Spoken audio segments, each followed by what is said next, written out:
We'll start with Jack, and we'll go to Seth. Elijah, I think we talked to you during fall camp just about your opportunity to go from like playing in the FCS when you regained your career to now Indiana.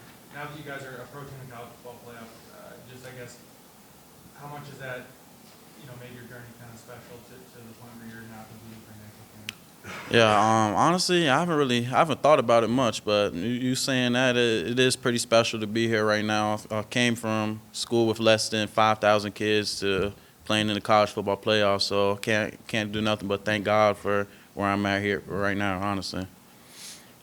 We'll go to Seth, and we'll go to Todd.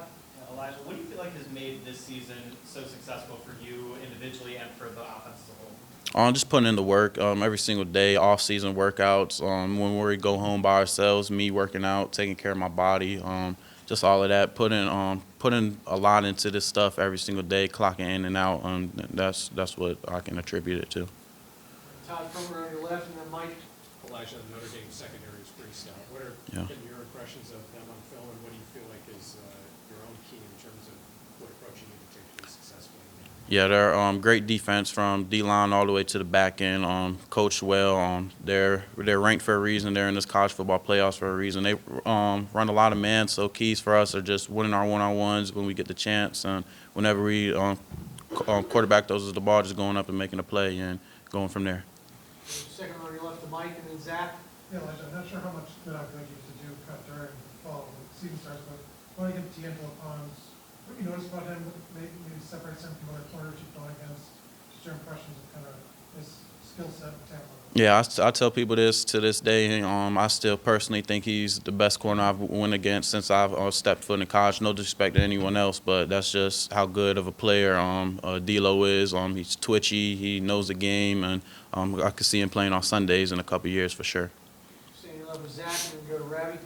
Obviously, we've sort of seen you thrive in single coverage. It seems like Notre Dame, even with those younger guys, is not afraid to leave them on an island in man coverage. Just, how do you attack that when you are expecting kind of a lot of one-on-one, and maybe a game like this for you is a little bit more about just winning that straight, not worrying about zone reads and things, but just winning that battle right across the line? Yeah, they have younger corners, but they play with a lot of confidence. They're coached well, have great technique, and really just changing up what I'm giving them each play. Changing up my releases, and just making plays. Really, I'm gonna have my chances to make my plays, and just gotta do it when it happens. We'll go on your right to Ravi, and then to Joe. Yeah, just wanted to get your thoughts on Curtis. It comes from smaller school, not only does well, he's a top-rated quarterback, according to Pro Football Focus, but anybody in the playoff. What is it that makes him that good? Puts his time in. He's a vet in this. Played a lot of football. His brother's a quarterback in the league, so around the football family, and he really just puts his time in every single day. He's coached, but has a great coach behind him, telling him what to do, and he just loves the game. He tells me what I'm doing right, tells me what I'm doing wrong, and he's a good leader out there, and I wouldn't want anyone else to be my quarterback. We'll go to Joe, third row on your right, and then we'll go to Pete. Elijah, we've heard from Aiden and Curtis both say it was around week 2 of fall camp where they felt things click and the potential start to feel real. What was going on in that second week where you might have felt that way as well, around the team and the vibes? Just things were the process of things were starting to get better. Little stuff that we were messing up in the beginning, we were finally getting our timing down on routes, timing down on blocking and run game, and everyone just started to gel. And it really took off from there. Of course, we were kind of slow in our first game, but made some adjustments, and we were on from there. We'll go Pete, your far left, and then Owen. Elijah, obviously the importance of chemistry between receiver and quarterback is huge. Was there a unique moment where maybe when you and Curtis finally clicked, like it was a practice or a game, or like, hey, we are on the same page? Really, it took us a while to connect on some deep routes. It was like the first deep route we connected on. We were like, okay, this is how it's supposed to be, and then it just clicked from there. It took a lot of reps in practice. We got some work in after practice, and those just built up over time. Just allowed us to start succeeding. We'll go Owen, third on your left, and then Adam. Hey, Elijah. Chance of snow on Friday. What did you learn from the Purdue game as a receiver, and how can you prepare for that in the practices that you got for the game? I mean, practice-wise, you can't really prepare for it. Cold is cold regardless. I have a couple tricks, you know, Vaseline maybe, look a little shiny out there. But the heated benches, they help out a lot. But really, you can't really do much. It's really mind over matter at that point. Just got to go out there and play some football. So Adam, third row behind the camera.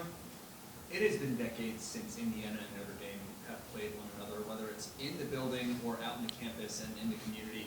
Do you sense an excitement about renewing the rivalry regardless of the stage and the stakes that this game takes? Yeah, I see it every day. I need to get off of Twitter. I see it a little too much. But now I understand the importance to everyone who's involved with both programs, and I'm just excited to be able to play in this game. Who knows the next time we're going to be able to play, and just want to go out there and compete for the fans and do my best, you know.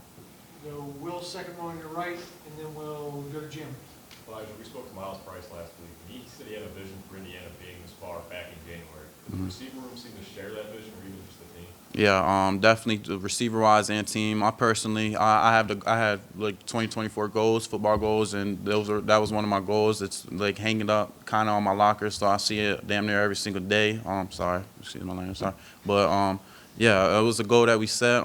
You don't really think about it throughout the season because you just go on week by week, try and compete and win games, and you know, we're not really treating it any different. You know, treating this game just like any other game. We're gonna try to go out there and put the work in and do our thing, you know. All right, we'll wrap it up with Jim on the left front row. Elijah, this whole team has played with a chip on their shoulder all year long, proving that they are worthy of any opponent, any place. Will you go to Notre Dame with that same chip, or now with just the sheer confidence of, hey, we're supposed to be here, we're supposed to be playing in this game? Yeah, we know we're supposed to be here. We know we belong, but we're always gonna have that chip. We remember what everyone was saying about us before the season. Remember what everyone was saying during the season, and remember what everyone's saying now. But we're all we need. We're gonna go down there, just focus on us, and try to handle business. You know. Great. Yes, sir. Thanks, Elijah. Thank y'all.